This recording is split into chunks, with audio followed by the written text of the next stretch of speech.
You're smart, you're hardworking, but you're totally stuck in your career and you can't figure out why. This is why.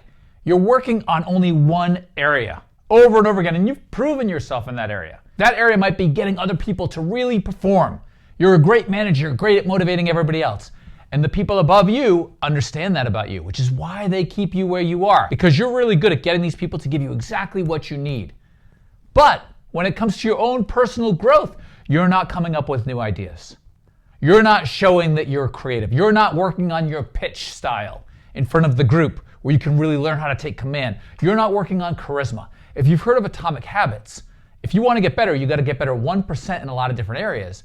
But most of us, it's like we're going to the gym, but we're only working out our arms. And I've done these videos before, but if you're only working out your arms, you're going to be that weird person at the beach with huge arms and no muscles anywhere else. And you've seen that person, you know who I'm talking about. Your career is the same way. You can't just work on one area. You have to pick multiple areas that you want to work on. You might want to work on charisma. Maybe organization is a problem for you. Maybe it's that you're so good at getting other people to do everything that you need them to do to perform as high as they can possibly perform. But when it comes to organization, you're a mess. So you have no time management skills. And then you're not able to come up with creative ideas. You're not able to come up with the solutions that you come up with. Or maybe you're great at coming up with solutions. And those are the muscles you've built. You've got huge calves, massive calves, no muscles anywhere else. If you're really good at organization, but you're not good at motivating people, then you need to work on motivating people. You need to build the entire body, okay? And this is what happened to me when I first started. I became so good at picking contestants for game shows. I could see in 3 seconds if somebody was going to be a great contestant. And I was so organized, and I really helped the executive producer and the co-executive producer to move things along. I was a great support system, but they didn't see me as a leader. In fact, the executive producer at the time didn't want to promote me because he didn't think I was smart enough when it came to trivia. And he thought, this guy doesn't have the right background. He didn't go to an Ivy League school. He doesn't talk about authors. He's not well versed in history. He doesn't talk about geography. So I knew I needed to work on that area. And he was right. Those areas were areas of weakness for me. I was great at people.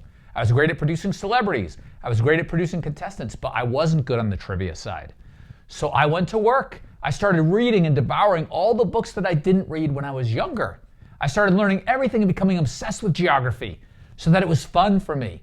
And then I started to be able to tap into those conversations with the people around me. All of a sudden, I was in that world. People were looking at me in a different way. And when I got that job of executive producer, I would write questions like crazy because I knew how to do it. Now imagine if I had gotten that job before I knew any of that stuff. I wouldn't have been able to communicate with the writers. I wouldn't have known a hard question from an easy question. I wouldn't have known how to play those questions on a game show, how to order them so we're going from the bottom all the way to the top like you do on a game show.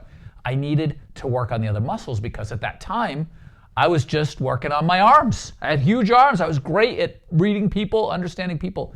But you have to understand, whatever it is you do, 1% in a lot of different areas, and I know this is Atomic Habits, but it really works, but you have to identify what those areas are. And here's the other thing that a lot of people get wrong. People come to me and they say, I want to have a career in comedy, or I want to be a scripted writer when I was the showrunner for Who Wants to Be a Millionaire, but they're working for a game show. So I said, what are you doing here? Well, I need to pay the bills, and yeah, I get it. You need to pay the bills, you need a job, but this is an entry-level position. So make sure that you're in the lane that you want to be in.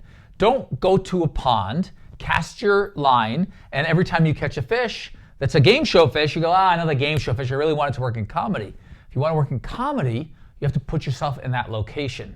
So you got to make sure that you're fishing in the right pond, that you're in the right location for what you want. Because even if you improve on all these 1% and you become a master in what you're currently doing, if it's not what you want to do, it's going to be hard for you to jump to that. Get in the right lane. Climb the right mountain. So, when you go to a trail, there's multiple trails to get to the top, and you want to pick the one that's best for you.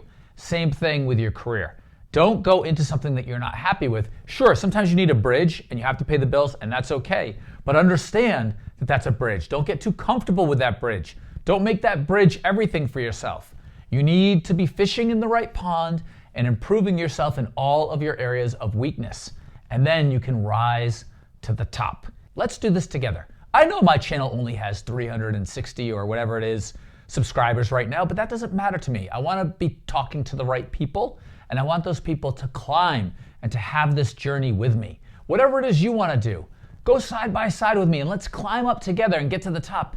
And I could say, I knew you when you were first starting your book or when you were trying to lose that 100 pounds. And you could say, I knew him when he only had 360 subscribers and I was one of the first. So subscribe and let's take this journey together.